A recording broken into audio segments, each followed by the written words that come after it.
Jadi pertama kita patut bersyukur dan berbangga atas lolosnya anak-anak kita Askot Makassar U13 ini ke babak final.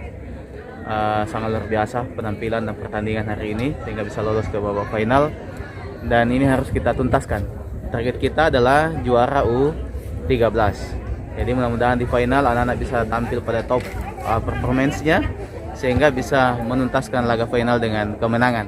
Saya ucapkan terima kasih kepada seluruh manajemen tim, ketua kontingen, Pak Siko, kemudian manajer, Pak Yudi, pelatih, asisten pelatih, staf ofisial, dan seluruh pemain yang telah berjuang sampai ke babak final ini.